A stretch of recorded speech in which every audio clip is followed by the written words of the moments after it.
UPSC civil services exam 2026 మరియు 2027లో అంటే next year ఆ తర్వాత ఇయర్ రాయాలనుకునే వాళ్ళ కోసం సిఎస్పిఎస్ అకాడమీ ఒక ప్రత్యేకమైన బ్యాచ్ లాంచ్ చేస్తుంది. ఇది ప్రిలిమ్స్ మెయిన్స్ అన్నిటికి సంబంధించి ఈ బ్యాచ్ అనేది దాదాపు 10-11 నెలలు ఉంటుంది అనమాట. దీనికి సంబంధించి ఆన్లైన్ లో ఆఫ్లైన్ లో కోచింగ్ తీసుకోవచ్చు. ఈ బ్యాచ్ సెప్టెంబర్ 19 అంటే ఈ నెల 19వ తారీఖు నుంచి స్టార్ట్ అవుతుంది. ఇంట్రెస్టెడ్ క్యాండిడేట్స్ ఈ వీడియో పైన ఉన్న ఫోన్ నెంబర్ కి కాల్ చేయొచ్చు. మనల్ని విమర్శించిన వాళ్ళకి, మనల్ని చిన్న చూపు చూసిన వాళ్ళకి, మనల్ని తక్కువ చేసి మాట్లాడిన వాళ్ళకి ఏ విధంగా మనం గుణపాఠం చెప్పాలి? చాలా మందికి ఈ ప్రశ్న ఉంటుందన్నమాట. మనల్ని ఏదో ఒక టైంలో మన లైఫ్లో అవమానించిన వాళ్ళు ఉంటారు. ముఖ్యంగా ఏదైనా సవాల్తో మనం ఉన్నప్పుడు, లేదా మనలో ఏదైనా లోటుపాట్లు ఉన్నప్పుడు, లేదా మనం ఏదైనా కష్టంలో ఉన్నప్పుడు కొంతమంది అవమానించి ఉంటారు, హేళన చేసి చూసుంటారు, తక్కువ చేసి మాట్లాడి ఉంటారు. ఎలా అయినా సరే వాళ్ళకి బుద్ధి చెప్పాలనిపిస్తూ ఉంటుంది, వాళ్ళ గుణపాఠం చెప్పాలనిపిస్తూ ఉంటుంది. సో ప్రతి ఒక్కరి జీవితంలో ఏదో ఒకటి గట్టిగా తగిలి ఉంటుంది. ముఖ్యంగా ఏదో ఒక చిన్నప్పటి నుంచి సమస్య ఎదురైన జీవితంలోనూ ఇలాంటి జీవితాల్లో గట్టిగా ఎదుటి వాళ్ళ హేళన అవహేళన బాగా గుర్తుండిపోతాయి అనమాట. ఆ మాటలు మన మనసులో రివాల్వ్ అవుతూ ఉంటాయి.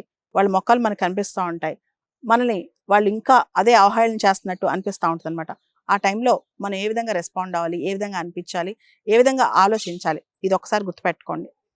ఎవరైతే మనం తక్కువ చేసి చూసారో, ఎవరైతే మనం చిన్న చూపు చూసారో ఆ మాటలు గుర్తుపెట్టుకోండి.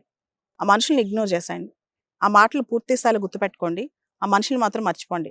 ఆ మాటలకు ఎలా బదులు ఇవ్వాలి అని చెప్పి మీ జీవితంలో ఒక చక్కటి ప్రణాళిక రాసుకోండి. రాసుకునేటప్పుడు యుద్ధం చేసి కాదు, వాళ్ళని భయపెట్టి కాదు, బెదిరించి కాదు, రేపొద్దున వాళ్ళతో గొడవ పెట్టుకుని కాదు. మన జీవితంలో మనం చేసి చూపించింది, మన సక్సెస్, మన పాత్, మన నడవడిక వాళ్ళకి సమాధానం అవ్వాలి. ఆన్సర్స్ మన నోటితో చెప్పకూడదు. మన యొక్క సక్సెస్తో చెప్పాలి, మన యొక్క అచీవ్మెంట్స్ చెప్పాలి, మన జీవితంలో మనం ఎంతమంది ఇంపాక్ట్ చేశామో దాన్ని చూపించి సమాధానం చెప్పాలి. అంతేగాని కేవలం నోటితో నేను చేసి చూపించాను చూసావా, నువ్వు అనుకుంది తప్పు అని చెప్పి ప్రూవ్ చేశాను చూసావా, ఇలాంటి మాటలు మాట్లాడకూడదు. కేవలం మనల్ని చూసి అండ్ మన గురించి విని వాళ్ళు మన దగ్గర నుంచి అంటే మనం అనుకున్న తప్పు, మనం వాళ్ళపైన చేసిన విమర్శ తప్పు, మనం అలా అనుండకూడదు, అలా చేసి ఉండకూడదు అని అనిపించాలన్నమాట. దీనికోసం మనం ఎంత కష్టమైనా పడవచ్చు, జీవితకాలం ఎంత ప్రయాణమైనా చేయొచ్చు. సాధారణంగా ప్రపంచం మనపైన సంధించే ప్రశ్నలకి, జనం మనల్ని చేసిన అవహేళనకి సమాధానం ఒకటే. మనం పోరాడుతూ చూపించాలన్నమాట జీవితంలో. అండ్ మనం మాటలు గుర్తుపెట్టుకుని వాటిని మన పునాదిరాళ్ళుగా చేసుకోవాలి.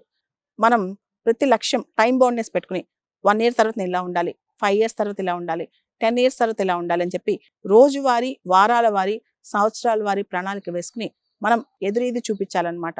ఒక కోట్ ఉంటుంది అనమాట, only dead fish will go with the flow అని. అంటే చనిపోయిన చేపలు మాత్రమే ప్రవాహంలో కొట్టుకుపోతూ ఉంటాయి, బతికున్న చేపలు ఎప్పుడు కూడా ఎదురీస్తాయి, ప్రవాహానికి కొట్టుకుపో. అలాగే మనం లైవ్లీగా, యాక్టివ్గా ఎప్పుడు పోరాడుతూ ఉండాలి. ఎన్ని సమస్యలు వచ్చినా, ఎవరేమన్నా, ఎలాంటి అవహేళనకు గురైనా వాటినే పునాదిరాళ్ళుగా చేసుకుని మనం ఎదగాలి.